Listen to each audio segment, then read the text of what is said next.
Okay, man, are you ready to go? I'm ready to go. Now, come on, now crank this motherfucker up.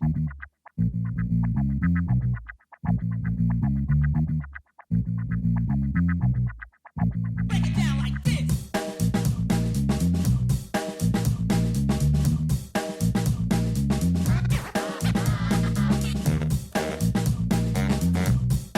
Hello, Internet. Gino, that Penguino Grieco here again with another episode of Deep Listens. And today we played Yakuza Like a Dragon. And this is the first Yakuza game any of our hosts have ever played, which is great. This is perfect. This is the most accurate interpretation of Yakuza. We have so much background knowledge. You're in for a treat. Joining me as always, Pete Busby. How you doing, Pete? I'm doing good. I'm excited for this one. My previous exposure to the Yakuza is almost exclusively that one episode of The Simpsons where Marge starts making falafel. I'm sure you all know what I'm referring to. Vaguely. Yeah. It's been a while since I've seen that episode, though. Good episode. They fight the mob. The Yakuza and the mob fight at the end. I had a lot of choices, to be honest, for fun facts this week. I had a few that blew my mind. But you only get one. You'll have to wait till next time for the next one. So I've mentioned before that I think I have that babies don't have kneecaps. Yeah.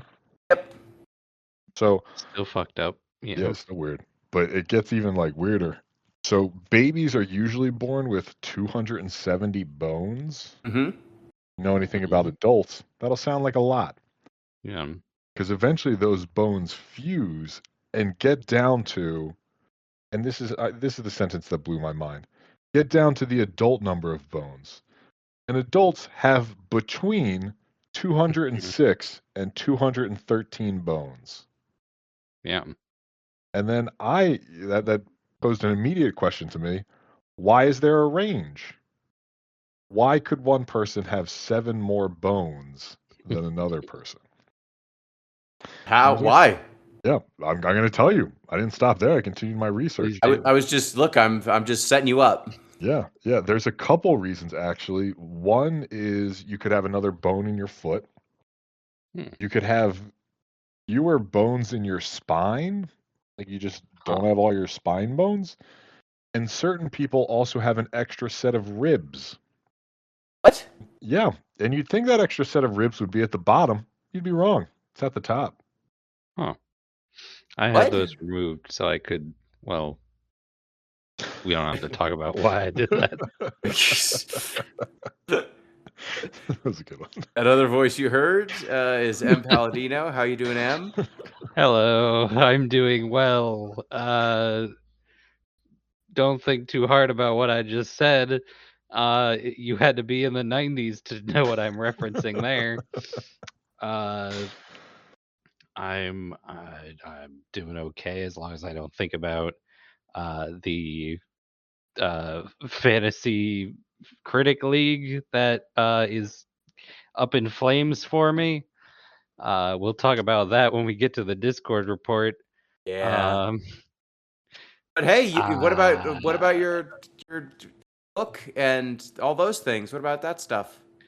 What does it matter? I mean, what about, rainbows and puppy dog smiles? A lot of good stuff out there. Yeah. There is good stuff out there, and you can find many of it if you go to my internet presence at GameMaker M all over the internet, which is the thing I do every time I do this introduction.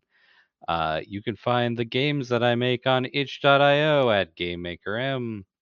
You can also find me posting on Blue Sky. Don't follow if you are under 18 years old, though, because I can't promise viewer discretion advised. And I got a book coming out kind of imminently. I still have to edit it, so not like tomorrow, but soon. It's about mechs and Greek gods and lesbians, and that's the gist of it. I mean, that's enough. What more could It's you enough ask things. for, really? Yeah, I don't think I need to add anything else on there. I could tell you one thing that happens. Can I? Oh yeah, please. Yes. You finish, and then I have a small story to tell. Okay. Here's a sneak preview. My main character gets eaten by a giant stone statue. And if that's the thing you're into, you'll be disappointed because it's not what I'm into.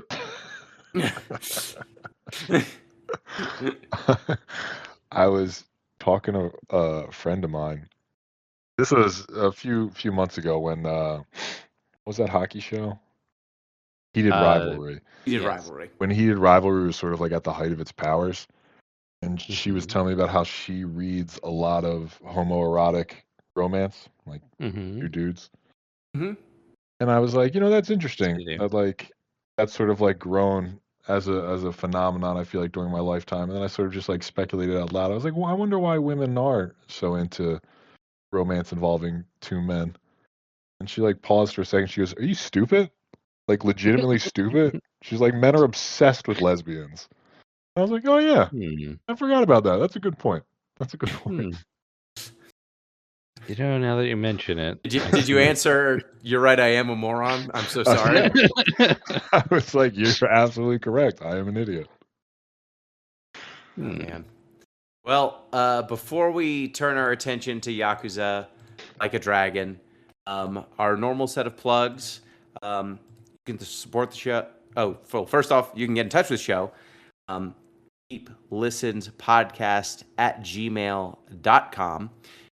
You can go to deeplistens.libsyn.com. That's where we have our comment sections. We read those. You can also hit us up at deeplistenspodcast.bluesky.social. That is our social media account. You can support the show on patreon.com/deeplistens. And I feel like we should at least still do the shout out to the Immigrant Law Center of Minnesota. If you want to donate, that I know that it has left the news due to other madness all over the country and the world. But Minnesota still was done dirty. So if you wanted to donate to make a difference there for immigrants in Minnesota, ilcm.org/donate. You can support the show on patreon.com/deeplistens. If you did so, at the $1 tier, you get access to our Discord where you could talk to the host of the show and other fans of the show. At the $3 tier, you get access to the OG Soncast, our anime show, which Spice and Wolf, that's the next thing. Yep. Recording imminently, I am sure. Excellent. And if you post it on the Discord, you might end up on the Discord report. The Discord report. Boop doop doop doop doop doop boop boop. I don't want to do it today. Okay, so let me say what you don't want to. Oh. Let me jump in too once you're done, Gino. Okay, Pete. I have bad news about what's happened to M in the fantasy league. I have bad news because unfortunately she believed in Pokemon. Believed in Pokemon. And now I'm assuming not Pokemon Champions. It is Pokemon. It is Pokemon Champions. But you Oh. see, Pokemon Champions reviewed like hot dog shit. Unfortunately, I knew it came out. I did not check the reviews. so Okay, hold on. Don't reveal it. What do you think the average critic score of Pokemon Champions is? Oh, I don't know. It seemed like a fairly like inoffensive like rip of Pokemon Showdown. I don't know, like a 7, M wishes. Out of what? 10. Oh, No. out of 100. If you had to give it a Out of I mean that'd be a 70. We just multiply by Okay. 10. Yeah, a 70 would be great because that would be a 0. Pokemon Champions scored at a 58 currently. Why does everybody hate it so much? Because we did not Buggy. know that it was gonna be a. It's not buggy. It's perfectly fine. Okay. We did not know that it would be a gotcha game. Oh. Free to play, baby. It's a free to play gotcha game, and it has not all the items that you would want in a competitive I did know Pokemon that. game. I think the scarves are gone. Scarves and There's specs. there is Choice Scarf. There is not any of the other ones. Oh. So and I put my money on that one as scoring well. And so now I've gone from 3rd place in the league to 6th place. And as we say in the Discord, owned, owned, owned, owned. Yeah, An so unforced error out of the Pokemon Company. Like, this was such an easy win for them. Literally, they just had to not. Pokemon Showdown. Just make Pokemon Yeah, Showdown. literally just give the people what they wanted. How many? Okay, hold on. How many box slots do you think you get in a This I know. competitive Pokemon game? Okay, This you one I know did. already. It's 20, right? It is 30 to start. 30. I mean, like, that's that much what better. That's happens one to box. what happens to the other ones that don't fit in the box? You have to get rid of Pokemon if your box is full. You Wow. can It's a gotcha. yeah. So here's how the gotcha works. Because I've been playing this game, I can tell you about it, even though it hurt me. Uh, But as a so journalist, you powered through. as a journalist, my journalistic integrity said that I had to tell you, the listener, how Pokemon Champions works because nobody's gonna be playing this. So when you do the gotcha, you pull your Pokemon and you get 10 Pokemon to choose from. And you heard it right. You are choosing from them because you have to pick one out of the 10 that you get. And this could be hot garbage, or it could be there are too many good Pokemon in that lineup. And so you only have to pick one. And in order to recruit them, you need to pay either uh, like V bucks or whatever they call it something. It's not V bucks because that's Fortnite, but it's basically V It's bucks. V-Bucks. Yeah. Yeah. You could either, if you have a ticket that says I get a Pokemon for free, I don't have to pay any V bucks. You can use that, or you're paying basically a currency that you accumulate from doing battles, which you also would spend on, say, cosmetics or the items that you need Their to make moves. your team competitive, or Anything. your moves, because to train your Pokemon, you have to spend these points. This, I think I played it and I was like, yeah, this is about a 58. It was a 56 originally, and I was like, yep, but it went up slightly. Maybe you're just ahead of the curve, you know? Yeah, maybe it'll be good in like a couple of years. But goddamn, they really messed that one up. They did. So that's fun. All right. So Gino, I'm basically out of the league. Gino, I'm going to pivot now for our non-Pokemon sickos. Okay. You can't sit there, Gino. Honestly, look me in the face and tell me you know who Dan Issel was offhand. I did I don't because believe I'm a you. Nuggets fan. I still don't believe you. Sorry, not any other reason. So Pete called out people who he saw on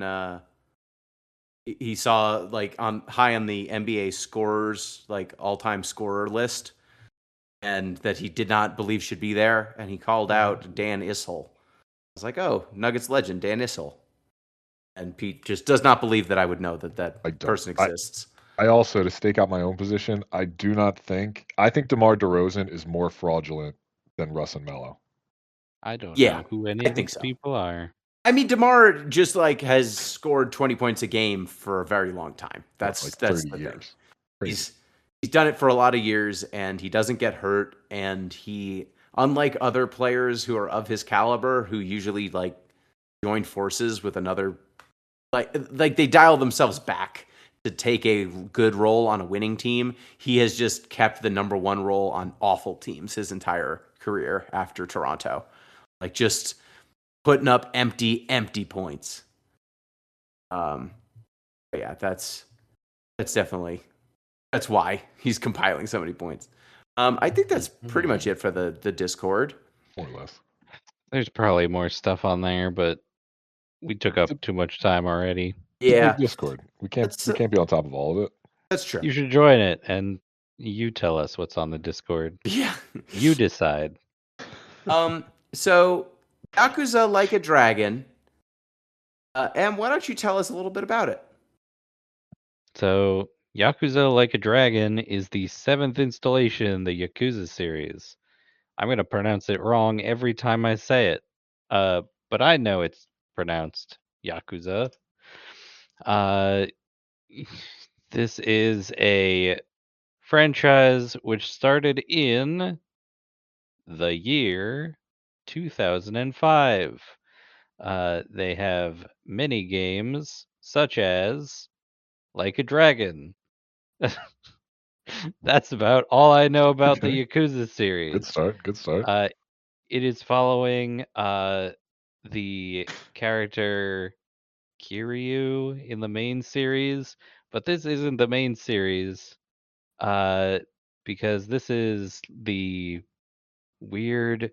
This is actually the 8th installation. I apologize. I'm giving you inaccurate information. So Kazuma Kiryu is the main character of the Yakuza mainline series, and then we pivot over to our new main character, Ichiban Kasuga, who is a Yakuza, and he takes the fall for someone else and gets locked up for 18 years, and then he gets back out into the world to find like cell phones are a thing now. Uh-huh. He he gets locked up in the it's like going into 2001, and he comes back out in 2019. So that's the time period he missed. So he's vaguely familiar with what the internet is. And you are now trying to get back to like your Patriarch. Yakuza patriarch. Yes. What's his name? I forget. Dang it. Okay. I'll look that up. Go ahead. Yes. So the game takes place in a fictional city called Kamurocho. Asumi No. Arakawa is the leader. Arakawa, yes. And a bunch of things happen which may or may not be important. We played like the first 5 chapters, Mhm. which is basically a third of the game, to preface. So it's melodrama and also maybe the most ridiculous game we've ever played. Oh, it's I don't know zany. if that's true. Is it zanier than Mascot Agency in terms of Yakuza games we've played? I feel Yeah. like Mascot Agency was spinning off of this one, you know? Yes. Yeah. It's the other way around. Yeah. Yeah. Mascot Agency exists because the Yakuza series exists. Yes. But yeah, I mean, I feel like this Eternal Sonata, like this seems to have intent to it in a way that some of the other zany games we've played, like Magic Pendulum, didn't intend to be what it is. I don't think They were working in a very restricted space. I mean, do you This call had yes. do you call shooting a child zany? Like, is that? I mean, it's not, I think that plot line Depends goes when off it the happens. rails in a way that this one also goes off the rails. I guess shooting a child isn't zany. Per se. I mean, we're being technical. For being technical, you want to be a cop. But yeah, I think that we've played other games that are more off the rails than this, but not most of them by accident. Uh, Or at the very least, not cohesive. Like this one has a unifying ethos of a sort. Yes. This is so Pete, let's start with this. What was your understanding of the Yakuza franchise when you first booted this up? Like before you saw anything, Did you know anything about it? Did you have any impressions? Yes, I did know one thing about it, which I've just confirmed now to make sure it wasn't a false memory. I knew in one of the past, I didn't know it was a spin-off game. Now I do. In one of the past spin-off Yakuza games, you can ride a great white shark, and it's like basically based somewhere like Miami Beach. Hmm. That's the one thing I knew. I'll believe that. That sounds okay. So you at least knew jumping the shark might be a thing that's possible Yeah, in this game. I had a general vibe check that I was like, okay, I kind of know this is going to be more Saints Row than GTA, if I built that analogy correctly. Okay. Hmm. Or what am I Did thinking you? of Saints Row? Is that the right? That's what I Yes. was. Yep. Saints Row is the right. That's the right one. I would say that this is more melodrama. Saints Row is more farts and stupid. Got it. But yes, It's it is. pronounced farce. That was good. Whereas this game is, GTA is deeply cynical. Mm. Saints Row is farce, and this is earnest as hell, but Yeah. ridiculous. We'll get to it, but like very pro Yakuza, at least initially. Oh yeah, As it far loves them. as far as we've gotten, it's very pro Yakuza. And what was your understanding of the Yakuza franchise before this? So I think I always knew about it. It's one of those games that when the PS3 I think was big, I would see it on the shelves and be like, probably not for me. But after playing this one, I'm like, damn, I should have been playing those.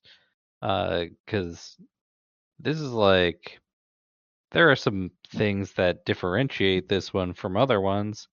Um, it seemed very by the book, I guess. I was thinking it was like a bully or gosh, what are all those Hitman? I Mhm. mean, Hitman has its own ridiculousness, but I thought it would be you know, Call of Duty for playing as a mafia member, you know? Mhm. And so actually playing it, I was pleasantly surprised, I will say. Uh, it's quite like jump jumping into it. We get some real they don't jump into the funny stuff right away, and so I'm like, is this gonna be a murder mystery? Is this parody of something that I'm not familiar with? Because it is spinning off of um what do you call it? The it's like the Scarface of uh Yakuza stories. Do you know what I'm talking about? No. We talked about it in the Discord. I I don't know. do not remember. Is it? I'm not gonna be able to pick it out.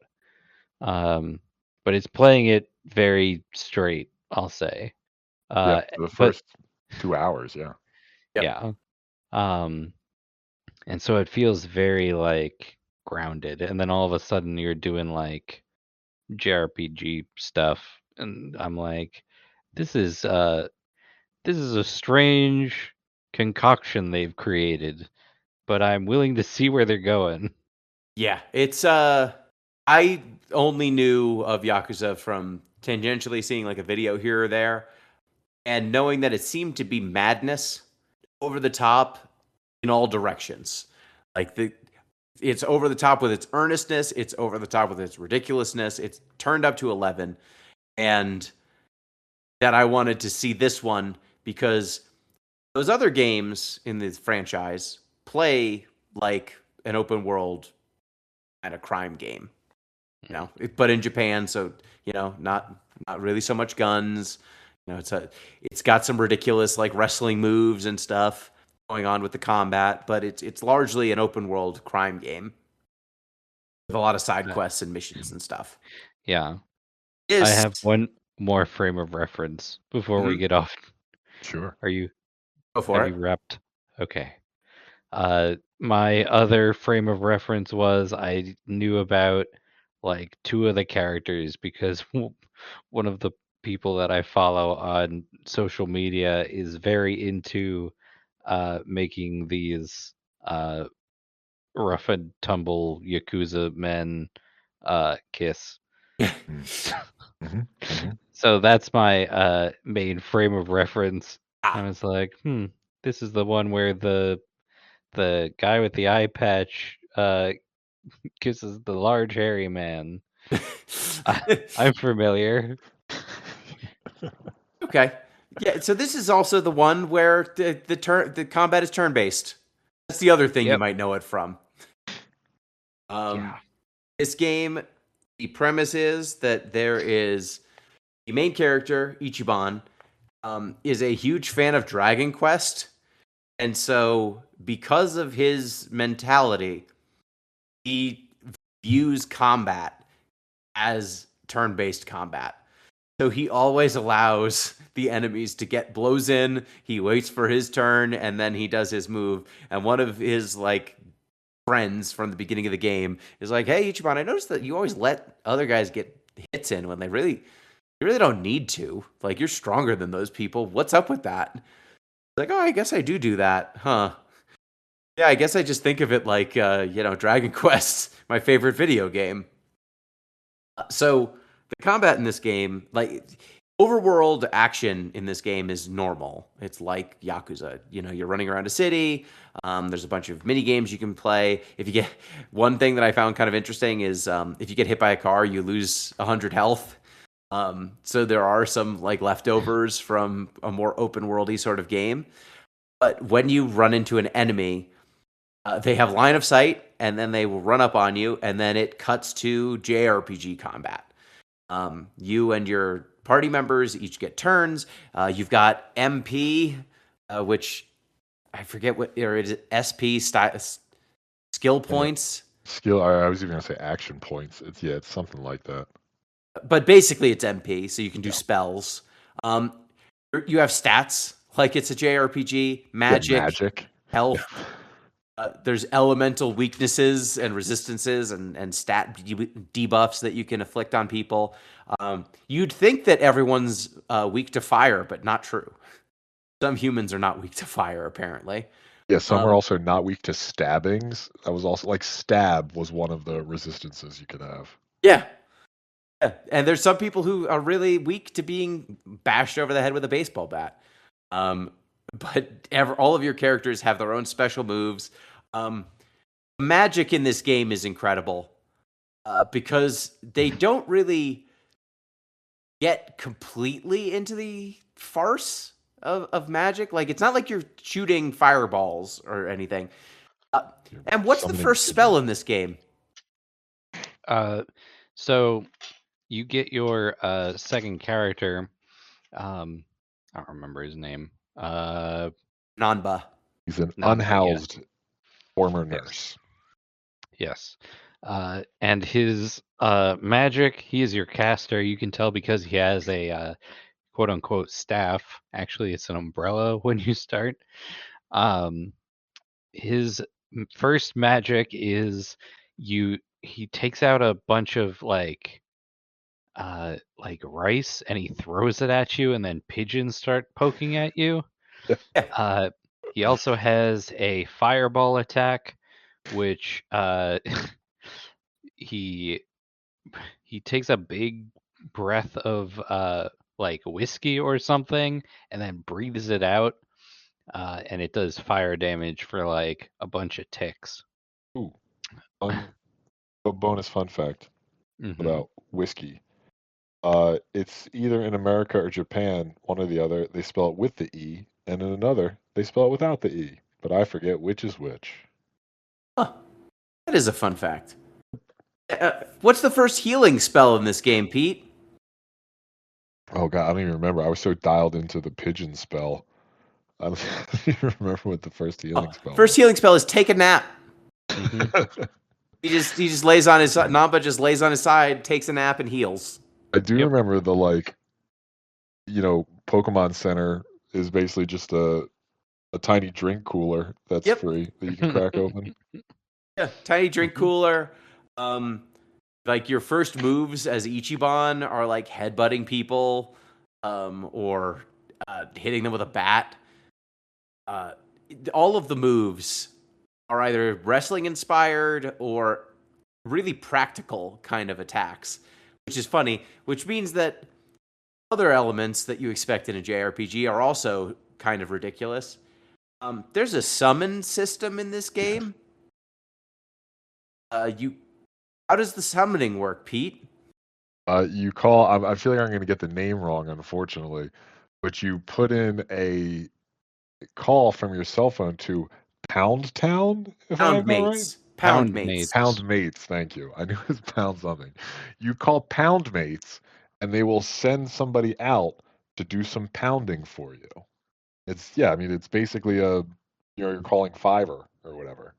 Yeah, instead of summoning Ifrit or Bahamut or something, maybe it's a dude who just has like metal spikes for hands, who beats everyone up. Maybe it's another thing that we'll talk about later. A group of people, maybe. They approximate a lot of the JRPG stuff, and it is very ridiculous. But it's also fun and weirdly grounded in some spots. Like, it's weird where they draw the line on what is over the line and what is under, but it works. Like you said earlier, Pete, it's tonally consistent in a way that I wasn't prepared for. So, like, the beginning of the game is very, I don't know, like Goodfellas or something, right? Like, it starts with, I believe, Masumi Arakawa, the head of your Yakuza family, basically being an actor on the stage, being beaten up and abused by his mom. And then he goes and gets Peking duck with his dad, and his dad gets shot dead. And then smash cut to the present, and you're in charge of Ichiban. He is a low-ranking enforcer, I guess you would say, for the Arakawa family. Yeah, he's a grunt, like whatever the lowest rung of the Yakuza is. He basically is making collections. He's a gopher. But he believes that the Yakuza, it's all about image, it's all about honor, it's all about giving back to the community, which I think, Pete, you said earlier, like, very friendly opinion of the Yakuza. This is like the problem with a lot of like mob movies and even some gang movies like in America, that like they always like to emphasize the sort of like brotherhood and the like fraternal aspects of it. Whereas like, look, this is a religious organization. And like even later in this game when the Yakuza, not religious organization, a criminal organization. And later on in this game, you'll see like other Yakuza families doing some like deeply horrendous things. And even then, Ichiban's like, they're not true Yakuza. True Yakuza are men of honor. It's a little odd. Yeah. It's the same thing as like you ever watch One Piece? Sure. Yeah. How Luffy is like, being a pirate is about having fun on the ocean with your friends. With your buds. And everyone else is doing organized crime, like career criminal shit. Yeah, that's basically the outlook that the Yakuza games have of organized crime. Yeah. Yeah, Luffy doesn't seem to realize that he's the only pirate person calling himself a pirate who seems to just be trying to have fun on the high seas. Yep. Even though the series starts with somebody from Shank's crew shooting somebody in the head at point blank range. Mm-hmm. Yeah. That's fine. But this Ichiban, like, you track down someone who's selling illegal tapes on their on the Arakawa turf. Yeah, they're selling animal mating videos as if it was uncensored human pornography. Yep. And you catch this guy, you stop him, and instead of taking his money, you take his money and then distribute it to all of the teenagers who have been cheated. Because that's what the Yakuza do. They right wrongs. That's what they're all about. Giving back to the community and righting wrongs. Yep. So that's what you're doing for a while. You find out Ichiban is the son. I mean, he was abandoned at a soap house, which, and for our listeners who are not familiar with a soap house is, what is your understanding of what it is based So on this game? it seems to be Based on like this a. game or based on like real life? I mean, if you know, go ahead. I didn't. don't I had think not I heard that know. term before this. I have I also not heard that looked it term. up because I had never Okay. heard it before. Oh, okay, Pete. Then you go Oh ahead. no, I'm just saying this game makes it seem almost Wholesome. like not like whimsical, but it seems like almost fun. Like Uh-huh. live and be raised in a soap land. Right. It's like the massage parlor thing, where instead of giving a massage, it's like a bath, and then they do sexual favors for you. Yeah. Um, The premise as I understand it is it's a way to get around anti-prostitution mm, laws because mhm. what you're selling is bathing services. And then, if you're two young people and you just happen to have a mutual attraction and, have a little sex, I mean, that's on you. That's just doing what comes natural. Okay. It's a front for prostitution, Yeah. basically. Yeah. And so Ichiban is raised in one. He's abandoned on the doorstep of this soap land, and is raised there. Then falls into a bad crowd in school. Drops out of school. Gets arrested. He beats up the wrong guy. He gets into a habit of snatching purses and wallets and stuff, and he robs the wrong guy. The guy turns out to be a connected Yakuza member. He gets grabbed by this Yakuza gang, and then is basically facing death. And he name drops the Arakawa and says that he is a member of their gang, which leads them to call the head of the Arakawa gang. And much to Ichiban's surprise, Masumi Arakawa shows up, and rather than allowing Ichiban to be killed or beaten, decides to cut off his own pinky to satisfy the indignity that Ichiban has inflicted upon this other gang. And then Ichiban is not a member of the gang. He just leaves. What do we think that this is? I mean, at this point, I think the game is trying to your point, Pete, it's way in on the honor culture thing. It thinks it's cool as hell. Oh, yeah. Did you have any misgivings about any of this story at this point? Did you think any of this we were supposed to take differently? Did you think there were any nuances here, or did you read it pretty straight? No, I mean, this is pretty straight ahead, right? As far as I'm concerned. This is very much, at least initially, again, we're only 10 hours into a 40-hour game. But I think you're very much supposed to think the Yakuza are cool. The Yakuza are generally a force for good. And any who aren't are a perversion of the traditional Yakuza values, not, again, a reflection of what is at heart a criminal enterprise predicated on violence. Yeah, it's no true Scotsman all the way down. Arakawa is what the Yakuza are supposed to be. He is honorable. He would take pity on a random teenager because saving face and being honorable is the top thing, because all that matters is your name, not the fact that you can kill people at the drop of a hat. People pay you protection money because you're doing good for the community, not because you're threatening them with violence constantly. Of course not. Of course not. So you get this backstory.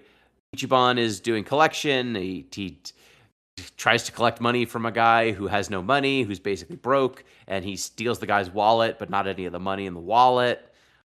He's doing the letter of the law, but he's not actually bringing in any money to the family, which leads to him almost losing his pinky.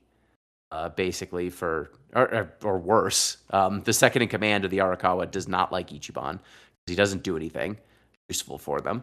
Which, yeah, from this guy's perspective, again, working from the perverse incentives of the Yakuza, that guy's right.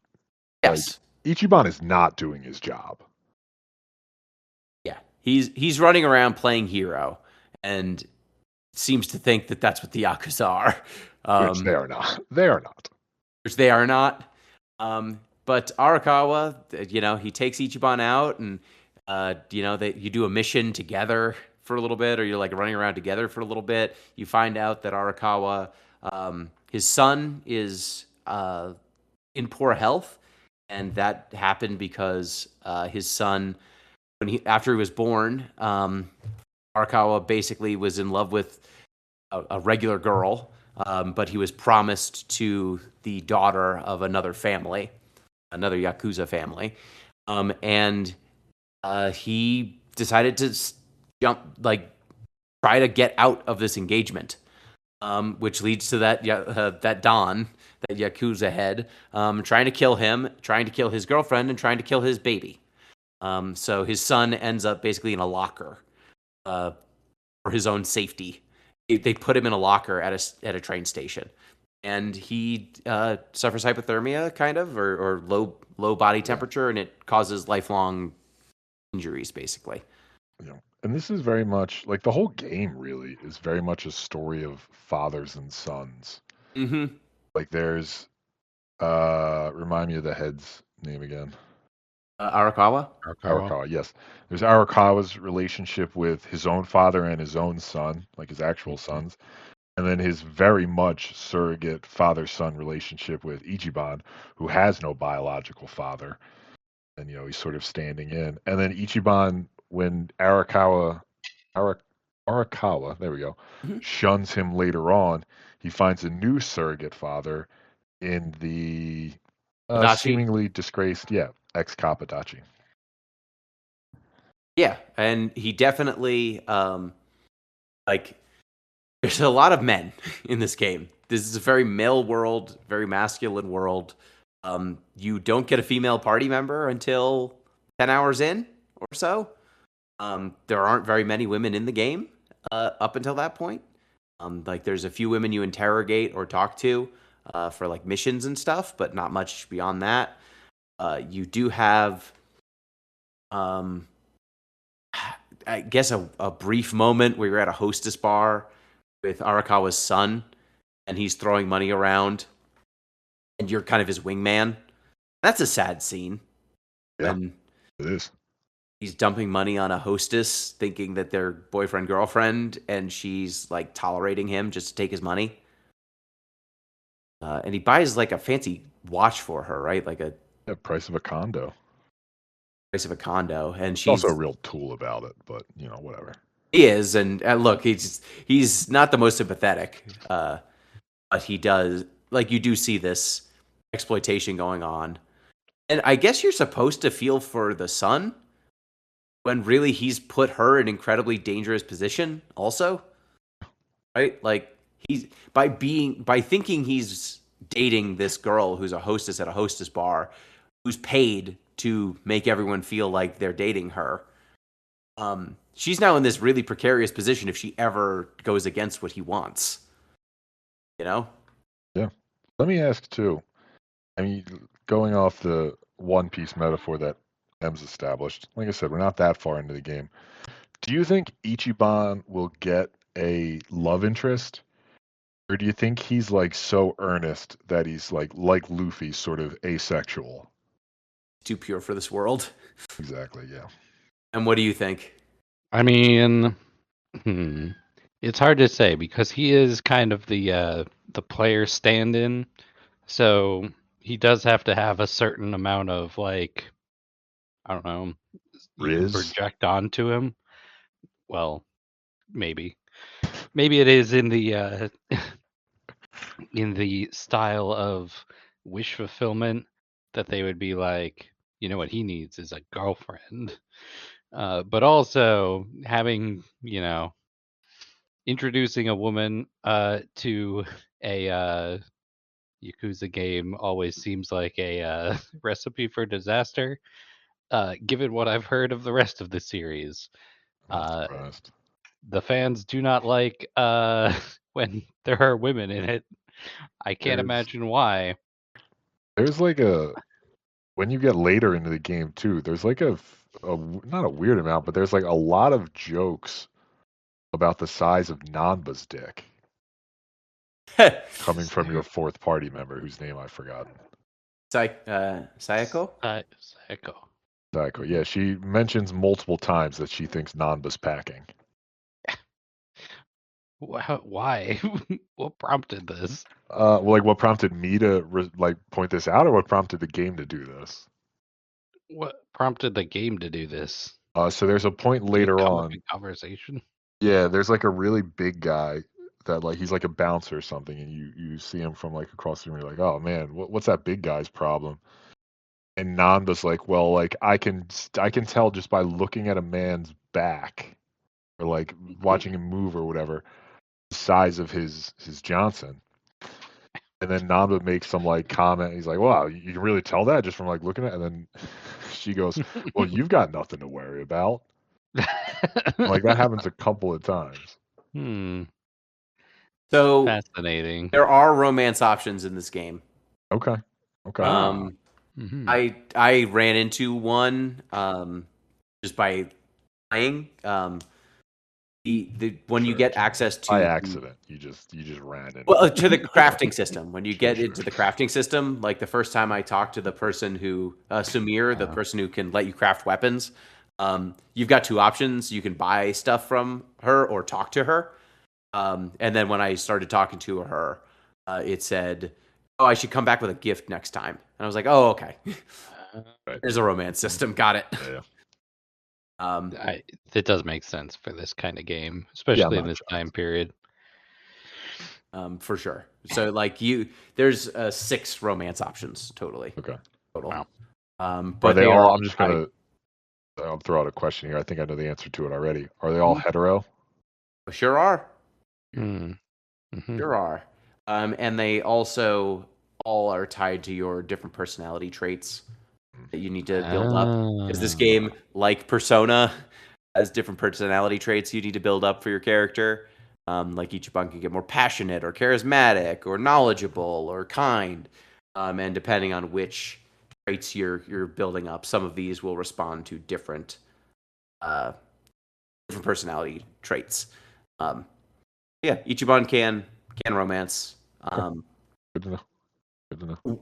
There's a ton of like you said, there's this very serious plot going on. Then Ichiban, he eventually basically takes the fall for the second in command of the Arakawa gang, and goes to jail for 18 years, taking the fall for a murder he didn't do.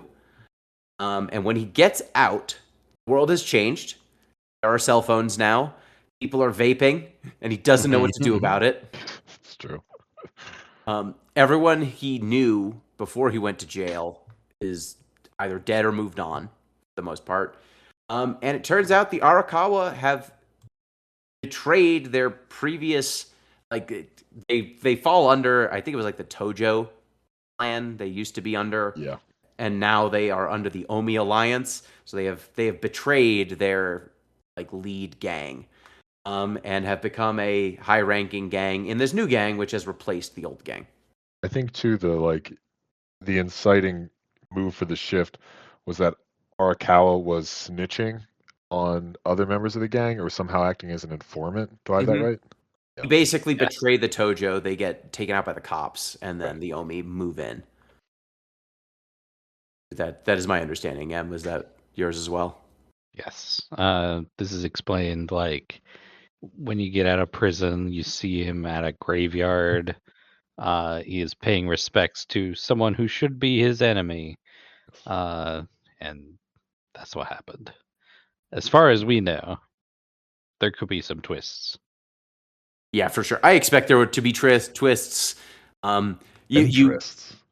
Twists. You get led around by this cop who's now a traffic cop, and he, I guess, has beef with the head of police in Tokyo, and he wants your help to help expose corruption because he believes he's in league with the Arakawa.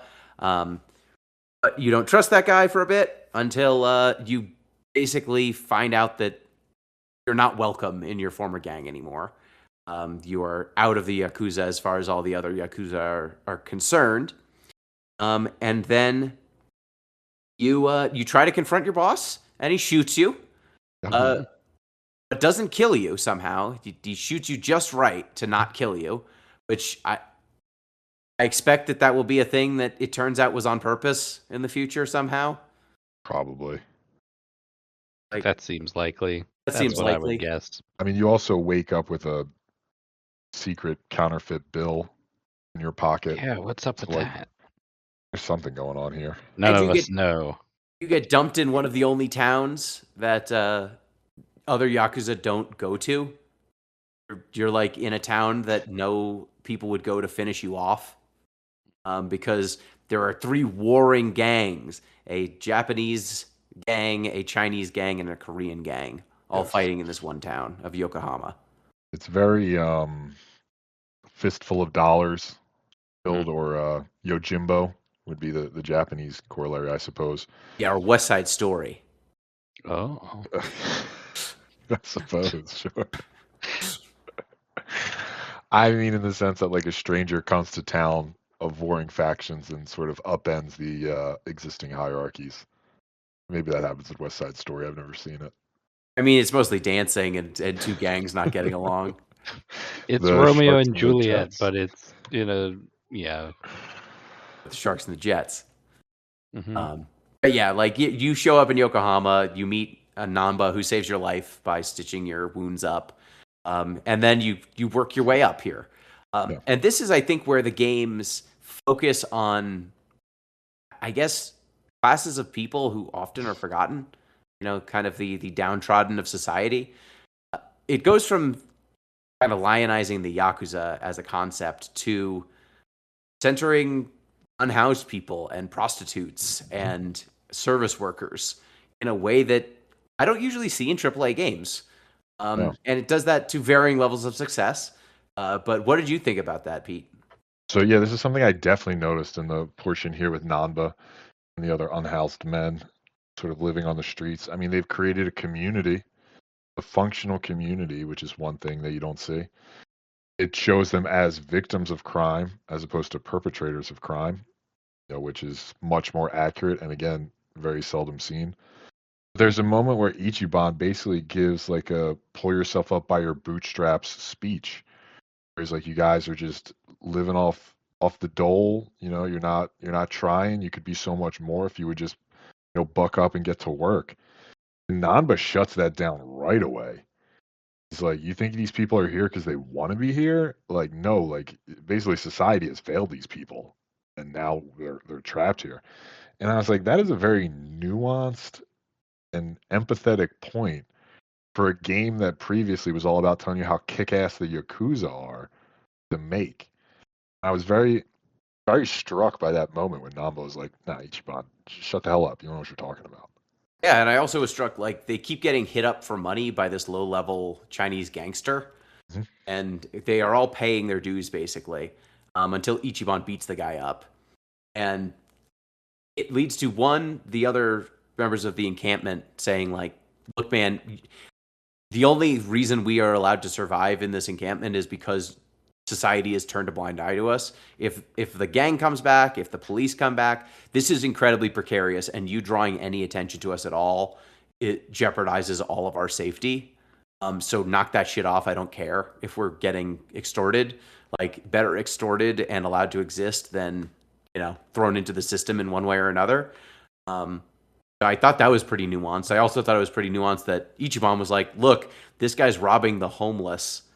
And then we beat him up. Like, there's a 0% chance that other members of his gang even know what he's doing. And if they did, that they would countenance him losing an open fight with an unhoused person. If he ever reports this, he's dead. So, we can do whatever we want to that guy. And his understanding of, at least, it seems a little warped, his understanding of the honor society, but it seems nuanced enough to work in his favor in this case. And then you kind of, like, the first job you get is being basically a bodyguard and doing cleanup duty at a brothel, for lack of a better term. Well, before we even get to that, the game, like, just to sort of show how it's operating here, the game goes from this very sort of, like you said, nuanced and sort of interesting discussion of like, being unhoused and extortion and sort of society's failings to a mini game where you have to drive as fast as possible around collecting cans. Yep. That's a good call out. The can collection mini yeah. game. That was a There's a weird couple one. levels it's working at here. Yeah, so that's actually a good transition to talk about the mini games for a bit. What mini games did y'all play, and which ones did you like the most, Em? You first. Okay, so I very early on I knew, because I know very few things about Yakuza, but I do know that the mini games are where it's at. I was like, I gotta see the mini games. So, like the first time I went out and I was like, "Ooh, I want to play Mahjong," but in order to, because I don't know if you know this, I do play Mahjong fairly regularly, not in real life, but on the internet. Why is that funny? Why are you It's- laughing? I'm just laughing because I tried to play Mahjong one time and I found it the most complicated game I've ever seen in my life. It is deceptively simple, actually. I could explain it, but we'd be here forever. You're making, and that's how you play Mahjong. So you play the Mahjong in Like a Dragon?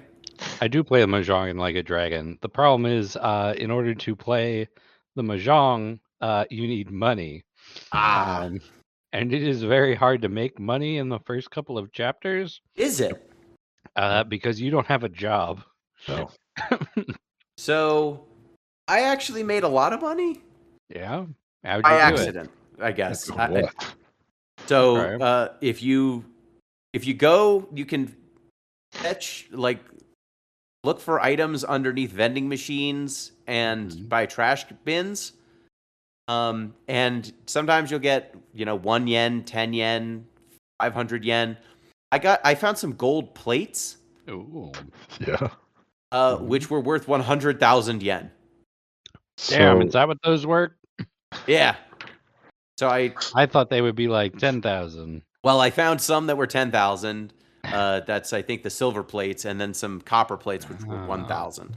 But I went to you could do a side quest to help an owner of a pawn shop who is very downtrodden because his wife dies, and he doesn't want to sell anything anymore because he thinks her spirit is contained in the items in the store, and then you convince him that his wife's spirit is in the store, not in the items, so you should get the store back. And if you do his quest, I also like that the pawn shop's the owner of the pawn shop's name is Gomi, which just means trash in Japanese. But after you beat him up and through the power of violence convince him to clean his damn room, you then get access to a pawn shop, and you can sell those plates for a lot of money if you find them. Yeah. I never circled back around to trade in the gold ones. I have the hiccups now. Yeah, I only traded in like a couple of the lower grade ones, and I was like, I think like it'll be 100,000. Maybe if I get like platinum or whatever. I don't know. So that's wild. Yeah, I got 2 of those gold plates, and that basically funded my first 10 hours of the game. Yeah, I made like 300,000 off the Mahjong tables. Oh, wow. Yeah. I tried mean, playing shogi, and it turns out I'm not good enough at shogi. Shogi, I saw the guy and I was like, I don't know anything about shogi. I'm gonna need to brush up on my shogi, I guess. When I lived in And then I never Japan, came I back. was okay at shogi. I should say I could beat my host brother at shogi, but he was a child, so that might not mean anything. I'm okay at chess, and so shogi is chess adjacent. But yeah, I playing a shogi bot, I was not able to win effectively. Also, it's a long game to play. Right. Mm-hmm. If you're gonna really like try to win, it's a long game to play out. Did either of you play any of the games in the arcades? Oh yeah. What were I did There was a racing one I did for a little while. There's Virtua Fighter. Right. I saw that and I was like, I'll come back for that. This was Is right there, after I decided I was not going to be distracted by mini games anymore. Yeah, I didn't play too many of the mini games. Is there pachinko? There is pachinko. Okay. Pachinko is an option. There's the can collection. There's a Mario Kart equivalent, Dragon Kart, that I did. It's pretty fun. Oh, did you go to the batting cages? Not yet, no. Oh, I love the batting cages. I did all the batting cages. It's interesting how they translate that. And I think I was doing pretty okay by the end of it. Nice. The problem is it doesn't translate into money. It translates into like points. Points that you can spend at the batting store or whatever. Did you get a 6 spider ring? How do you get the spider ring? Oh, I'm asking because that's what it would be in America. Yeah, that's a classic arcade toy. Yeah. 6 spider ring, a bouncy ball. See, I had to ask taffy. because in this game that could be like gives you, I don't know, a special power or something. Probably. A 6 spider ring would give you Spider-Man powers or something. Exactly. I was like, oh man, maybe I got to go back and look for that. I'm gonna get web slinging, and then I can travel faster, I guess. Yeah. No. Yeah, you can get like CDs for like the jukebox at the bar you hang out at. Mm-hmm. You can get a bunch of like items to give to your love interests. There isn't anything like super crazy in there, I don't think. Yeah, which is why I was like, damn, I got really good at this, and now I don't know what to spend my points on. So I think it was worth looking at just because I think the mini game is neat, though. Yeah, I mean, there's so many mini games. Like, there's a lot of side quests too. Oh yeah. Got There's at least like one or two. Pervert scientist that asks you for your help. Oh yeah, so that guy. Let's talk about that guy. Let's talk about the pervert scientist. Talk about the pervert scientist. So who do you think that? One of the services. Yeah. One of the services you provide to your local community is beating up perverts. Right. And there's a man who's studying these perverts. He's to try to Sujimon. Sujimon. What try to are come they up with a called that? universal theory of Sujimon. So what you're trying to do is collect all the Sujimon, this Sujimon scientist, so we can come up with the universal theory of Sujimon in order to stop them, presumably. Because they're sketchy men. Sujimon. Yeah. Did you like this, Pete, as a fan of certain game series? I picked up on it. I was like, yeah. Oh, clearly this is a reference to Pow World. I appreciate it. Yes. Because of the creepy men with guns. I really enjoy when he's like, now I'm going to teach you about Sujimon, and he makes you fight a red, a blue, and a green guy. Yep. Yeah. Like, pick, which one would you like? What do you mean what I would like? I don't like any of them. They're weird guys. They're perverts. Yeah. From that point on, every person you fight who has a new, like, name, basically, or a new character class gets added to your Suji decks, and you get rewards for finding more of them. So, like, if you fight a hungry homeless, he gets added to your Suji decks. Is there really one called that? That's unfortunate. Yeah, that's what this game does. This game makes very like principled stands on like the difficulty sex workers face in modern society and how it's often like a trap for poor women who immigrated to a country. And then you battle an enemy called the hungry homeless. You know, it's weird. Yeah, you. These things can exist simultaneously. Did either of you fight the Trash Man? I did find several trash men. I mean, I must have. I don't particularly remember. You would know. Their legs just poking out of legs and a head poking out of a trash. Oh no! I did not. It's a guy wearing a trash bag. I did not fight the trash man. Yeah. Yeah, and then there's Ugh. like, Berserker. It's a salary Oh. man who's drunk after work, and you need to beat him up. Mhm. I mean, like one of the side quests was there was an unhoused man who is like befriended a local kid who like talked to him, and they would hang out a little bit. And he's like, "Oh, it's this kid's birthday. I want to get him a birthday present, but I'm unhoused. I don't have anything to give him. What could I give him?" And so you convince him to make a bookshelf because this kid's into books. So you have to beat up to get the equipment to make a bookshelf. You go beat up a local martial arts club to take their boards that they're breaking. Uh-huh. Then you beat up a local like street gang to get their bat full of nails, so you can get nails.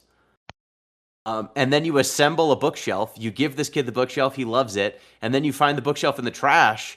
And your unhoused friend is like, that makes sense. No one really cares about us. No one respects us. I get why the kid would lie to my face. I understand. Then it turns out his dad is like, don't hang out with an unhoused guy. He's unclean. He's trying to take advantage of you. You can't trust him. And then you beat him up. You beat up this kid's dad. And then you tell the dad, like, look, we just made your son a birthday present. He's like, my son's birthday? What do you mean? It's like, you forgot your own son's birthday. Damn. And he's like, I've been working so hard at work. I had forgotten. It's okay. It is a pretty nice bookshelf, son, and you can hang out with the unhoused guy. I should really pay more attention to you. And that's like how every one of these missions goes, except for when you catch the public peer. That guy does not have an honorable story. But in all cases, like whether or not it's like touching family drama or beating up a dude who's pissing all over society, it's always with the healing power of violence. Like that is your one tool to deploy. Yes. It is a JRPG in that sense. That's true. I didn't negotiate with too many people in Blue Dragon either. Yeah, which this surprised me because you had a whole like system for like how you're going to talk to people. They introduce it one time and then you don't see it for like hours of gameplay as far as I remember. Yeah. So I thought it was going to be way more like talking to people. Nah. But you talk to people and they listen to you, but then after they listen to you, you need to beat some sense into them. Yeah. Yeah. And then they listen to you again after you've beaten them senseless. Right. But like the side quests, the dramatic piano music that happens at the turn of every side quest is amazing. Like there was one side quest I had to do where there was a guy who was naked and was covered with bubbles because he was at a soap land, and then his grandma was sent to the hospital and he forgot his clothes. I see. You have to escort him around where there are people splashing water, and you need to escort him around them so he doesn't get exposed and then arrested. Uh-huh. And then he buys clothes. They give him clothes at a local store. You tell him that he was at a bathhouse and then found out about his grandma and forgot his clothes. He gets clothes, and then you see his grandma, and then they go to an onsen together. Oh, how sweet! Yeah. I mean, speaking of, I don't know if this is a side quest or a main quest at this point in the game, but we haven't even spoken about the true villains of the game yet. Which ones? Bleach Tokyo. Oh yeah, please do. Bleach Tokyo. God. I forgot about That's these main guys. quest. So Bleach Tokyo is like the worst version of a neighborhood watch, or like the worst version of the Guardian Angels, maybe. It's just a whole bunch of like busybodies constantly haranguing everybody in town to, cut down on vice. Basically, they say that there are gray areas in Japanese society that allow prostitution and drug dealing and crime, and they want to bleach them at gray and make it white. So, which is also like very, in terms of just like rhetoric of like disease and pestilence, very fascist adjacent. Oh yeah. Oh yeah. And they're like, you first run into them because you're helping clean a restaurant that's also a brothel. and you drive them away by throwing used brothel tissues at them. Then you work at a soap land, which is also a brothel, basically, and you run into them again. And it does lead to one of the more nuanced discussions that this game has. Oh yeah, about whether or not they're a parade. Oh no! I was gonna say with the brothel, like they come in and say like, "Hey, brothel, prostitutes, prostitution's bad. People shouldn't be prostitutes." And Ichiban's like, "Well, a lot of these people can't like legally work, Yes. because they're immigrants or they're they have some sort of trauma in their life that can't get them good work anymore, and this is all they can do, and you're trying to deny them the only source of income they have." And they're like, There's "Well." a very subtle, like interesting discussion about sex work, coupled with you throwing used tissues at these people. Yeah, and then it's like, these women, some of them are trying to provide for kids, and then the leader of Bleach Japan's like, what kid would want to be raised by a prostitute? And Ichiban's like, me, jackass, which is great. And yeah, then you throw tissues at them, then you have that discussion about what constitutes a parade. Yeah. So they're allows them to have, I forget what, they have to keep moving, basically. Yeah, a parade has to keep moving, and they only had permits for 10. And then you're basically convincing them that by picketing in front of a soap land, they are violating the terms of their, what is it, like a permit? Yeah, their social ordinance, whatever it is, yeah. So they all leave. Disperse. But working at the soap land leads us to a conspiracy. Yeah, it sure does. So we all got to this point and said we need to see how this ends before we record, intense. which is why we're recording this a week later than normal. What happens at the soap land, Em? So the owner of the soapland is a concerned citizen who what his employee is taking a lot of sick days, and she seems really distracted from her work. And he says, "You gotta go figure out what's wrong."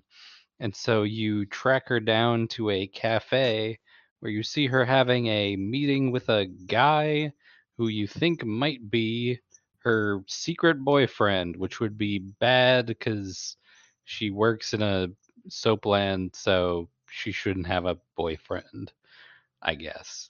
And then she says something about how her father is sick, which is part of her, the story you're trying to confirm. And he's paying, she's paying for him exorbitant amounts of yen in order to have him cared for at this old folks' home. And it seems as though he's going to have a procedure there fairly soon, but she has trouble making the money to pay for it. Is that accurate up until this point? Yep. Mm-hmm. Okay. And then Ichiban decides that the course of action is to infiltrate this old folks' home. We gotta figure out what's going on here. And so he and his buddies all take jobs in the uh, in the old folks' home. Adachi is a security guard. Namba is a nurse. And Ichiban, because he doesn't have any redeeming qualities, he becomes the janitor. And so they all get in there and they figure out there is a secret on the top floor of the building.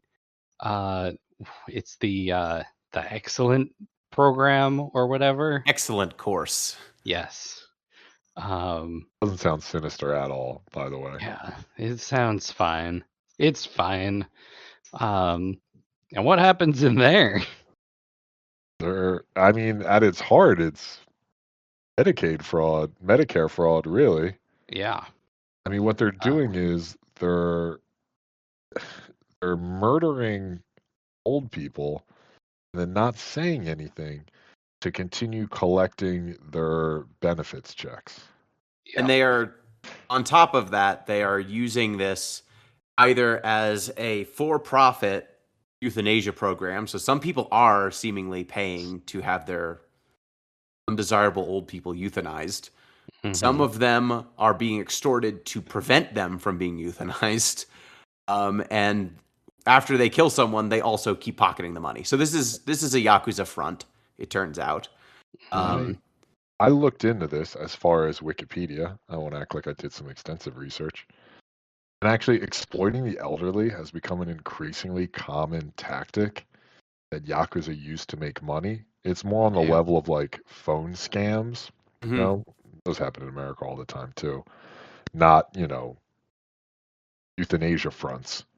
But this is grounded in some sort of reality. Yeah. If you just watch the movie The Beekeeper, if you have any opinions on Basically a documentary, yeah.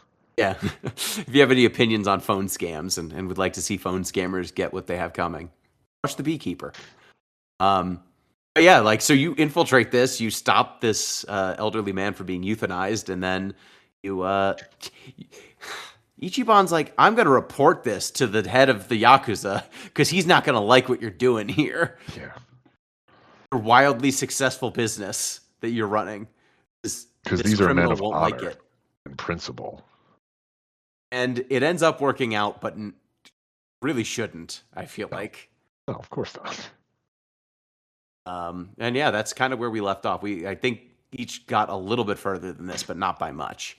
Any big takeaways from this game? Like, this was so much better than I expected it to be. There's probably too much combat. I will say that the combat is fine.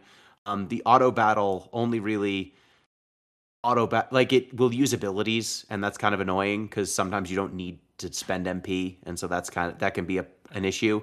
There's maybe too many random encounters, and the world is pretty big. Yeah. But it's really detailed, so that can make getting around a little bit difficult. But I think this is one of the better RPGs we've played. Oh yeah, this is a genuinely good game. I'm just very sort of confused by it. Yeah. Because like we've been saying, like, it's very empathetic and very sort of detailed. Like, it provides a lot of depth in its discussion of certain social issues. Again, housing crisis, sex work, immigration, like, all these things get like a lot of time. And then yet at the same time, it's really pushing a very pro Yakuza message, at least for the first 10 hours, right? We haven't finished the game, so who knows how it turns.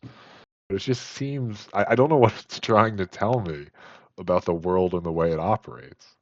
I don't know. I think it's going to be interesting if we keep playing it on our own time, if we decide to record another episode of this later, because it's incredibly earnest, and its perspective, it is way too kind to the Yakuza, and it's all over the place in some of its other depictions, but like, it manages to hit some nuanced points that other games just don't bother even going for. Oh. And that's really cool. And it's absurd in a way. I mean, should we talk just real quick before we wrap up on this? We should probably talk about what happens with the babies. The babies. Oh yeah, the babies. Oh well, yeah, we can get to the babies. I do want to mention the weapon shop in this game. Where do you get your weapons? It's a BDSM supplier, as far as I understand. Well, that's one of them. Yeah, you could get them in various places. The one I found so far was a BDSM supplier. I upgraded my bat, which was like a big story moment. You pick up this bat off the street. It's like a sword in the stone thing.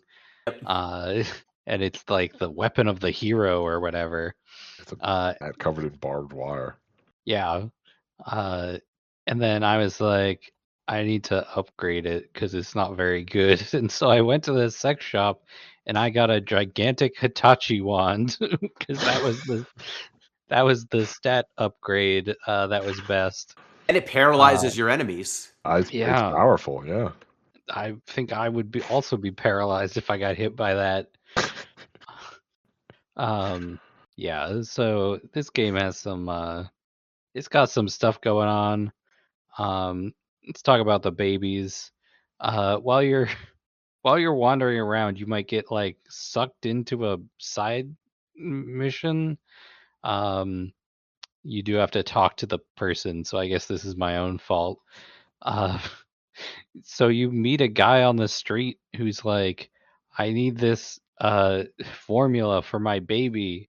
My wife just had a baby and I gotta get this formula, but this guy is trying to steal my formula. Please help me.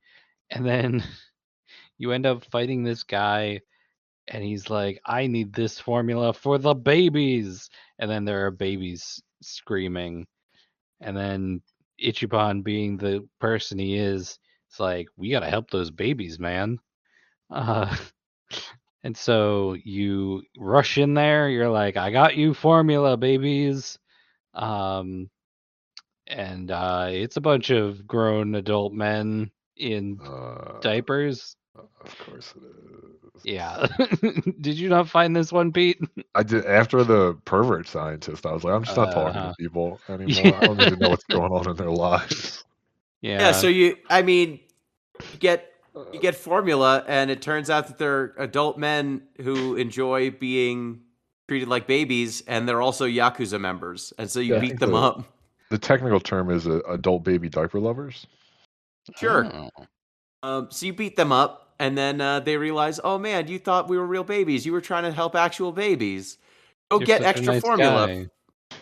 guy. And then the guy who was concerned that there was a child who was abandoned, he's a new father. And then the madam who is treating all these babies is like, look, have you ever thought about how heavy a baby is and how difficult it is carrying around a baby all the time? Maybe your wife just needs you to be present and just needs you to listen and doesn't care about you bringing home the money and, paying for things. Maybe she just needs you, her partner. And it's so odd. The entire time she's having this conversation, the camera's cutting between her and these large adult men in diapers that are also giving feedback. They're like, and yeah, getting burped, there's a lot that mothers need to do to take care of babies. But they're like, but they're saying it like us babies need to be burped after we eat. Yeah. Because they're babies. Yeah.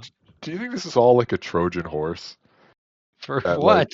I'm just wondering that they men really are in crisis, but they're not going to listen to advice. Like, they're not going to go to therapy. I know. Let's put all this stuff into the Yakuza games where you'll beat up men in diapers, but learn about how you need to be a supportive and caring partner. Maybe. Honestly, maybe. But I just really, really enjoy. You get them; they become pound mates. You can summon the diaper men. Of course they do. And you can also share a bottle of milk with them. Yeah. And if you do, they try to give you a diaper. Yeah. And you're like, I didn't sign up for that. Whoa. Hold on. I don't understand this game at all. Yeah. This is the game where in the first 10 minutes, we get that scene with the what's it? The Arakawa gang leader. Arakawa's mother is abusing him. She left a big scar on his cheek. His father gets shot in the the Peking duck place. And then fast forward to 15 hours later and the baby men are here. Yeah, this game contains multitudes. It's true. It's true. This game there are is layers. The definition of multitudes.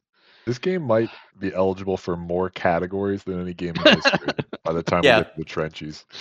Oh, Game of the year, all categories, like a dragon, most nominations. You can shoehorn it into most categories, I think. Oh, most definitely. Yeah, we can figure it out. This is truly a maximalist game. Yes. No one said no to anything. If someone had an idea that wasn't great, it ended up a side quest. Again, and just to emphasize, I know we've mentioned this before, we're 10 hours into what's easily a 40-hour main line. Oh, yeah. I have 21 hours in this game. Granted, like 5 of those are Mahjong. And the I batting mean- cages. Yeah, and the batting cages. So take what you will. I haven't unlocked the job system yet. Like I can clearly see that I'm going to be able to switch jobs, and I haven't even gotten to that yet. It's incredible. Any closing thoughts on Yakuza Like a Dragon? Pick it up. Check it out. It's definitely worth seeing. Yeah, this is one of those series that I never gave a chance, and I'm like, maybe we got to go back and start from the beginning. Maybe not all the way back, but I do want to say I did check with a friend of mine who likes the Yakuza like series overall. I was like, how did this fare to fans of the Yakuza series? Uh, and they were like, so this one was like the main character of the series shouldn't have gotten past like game 5. Uh, so at least 2 more games passed. Uh, they were like, he probably should have died, but then he came back, and that was a stupid idea, and they shouldn't have done that. And then everyone was really excited about this game, and all of the like new stuff they were doing. People actually liked the battle system, and then they like rolled it all back when they came out with the next one in the series, and people hate that one. So Not Infinite Wealth is Infinite Wealth is still a turn-based game, right? I think that's is that the one after this? That's Like a Dragon is like its own spin-off Right. now. It's its own line. So I haven't played Infinite Wealth. Is Mhm. the main line this zany? Or they're It's like this a little bit more zany. straight ahead? I think it I think is. It gets to this this zany. point. Yeah. Okay. This is a game that was made after like 3 or 4 mainline games. So like I don't know if the first one starts this zany, but by the time like 3 and 4 and those ones came out, it had gotten zany. And so Okay. this just started with the zaniness from the start. Gotcha. So let's see. So there is a bundle in the Yakuza Complete series. It starts with Kiwami. I don't know if Yeah, this those are is the remakes. chronologically. Yeah, these are remakes. There's a bunch of remastered ones, and then they have Yakuza 0. The director's cut came out last year. Director's cut? Yeah. So I don't know if That this director's director's cut is like new or if it's, this came out before this one that we played. Unclear. If you know anything about the Yakuza series, Right Let us in. know. we don't. Yeah, I would say, Pete, look up Goro Majima and look at what this man looks like, and then Mhm. just know that he's been in this series. Oh wait, I think since wait. the first game. Look at the This picture guy. and don't read anything. What? I Who, like his shirt. who do you think he's voiced by? He kind of looks like Sacha Baron Cohen. Damn, that's a good get. Is I right? No, Oh, all right. he's voiced by. That's wild. Okay. In 2005, he is voiced by Mark Hamill, Really? and then Okay. in 2020, he gets voiced by Matthew Mercer. All right. All right. I would take them over Sacha Baron Cohen. Yeah, Yeah. probably. So unfortunately, ZP won our fantasy basketball league, We gotta do this now. which means he got to pick a game. What for the dating main sim show. are we playing this time around? I fucking wish. So he picked Pathologic 2, be the next game we play. Let me text it to myself. Pathologic 2. 2. Which the description says it's a groundbreaking open world horror RPG. Resist the plague, make medicine, heal people, perform an autopsy, trade to get what you need, fight and kill if necessary, survive, struggle with an outbreak in a secluded rural town that is rapidly turning into hell. I've been told this game is incredibly Eastern European. Okay. Yeah, it seems like it. Did Uh, ZP try to pick Pathologic 1 and you were like, that's not how we do things no, on Deep Listens? no, he started with 2. He knew the Okay. bit. So that's what we're playing next, unfortunately. I don't know Are we that we're gonna going to miss enjoy this. He important said context? explicitly we wouldn't. Oh, good. Cool. Good to know going in. How come we play games we don't want to play. Because we Oh, you we know. do events with our friends and family and fans, and sometimes we Ah. lose them, unfortunately, and they're mean spirited. But sometimes we lose, and people pick things like 1000X Resist, and they're cool and awesome. Or Infinity Nikki. You know? That's true. Sometimes we play games that are good. Maybe this will be good. I don't know. It seems mean spirited, but look, it could have been baby steps, and it wasn't. So maybe this is good. I would I have don't know. refused to play Baby Steps. I They played almost that got at the us. endurance run, and I would have drawn. Oh I would have yeah, drawn what'd the you line. think? it's not as off-putting as the other Bennett Foddy games, but I also don't enjoy it. It's Damn. better than the other ones, but still, I don't love it.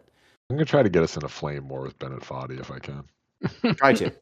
I have the connection. I can You tell could directly. You could do that if you wanted to. Please don't. I don't want to talk to Bennett Foddy. All right, I think that'll do it for the show today. Thank you, Pete. Yeah, this was a good one. Good pick, Gino. Thank you, Em. Thank you. We should really play a Dragon Quest so we have context for this Yeah, game. probably. At Well, some there's point. like 80 of them. We can pick whatever we Mhm. want. And thank you, dear listeners. Reminder, you can get in touch with the show, deeplistenspodcast@gmail.com, deeplistens.libsyn.com. That's where the show is hosted. Deeplistenspodcast.bluesky.social. That's our social media account. You can support the show on patreon.com/deeplistens. Until next time, peace.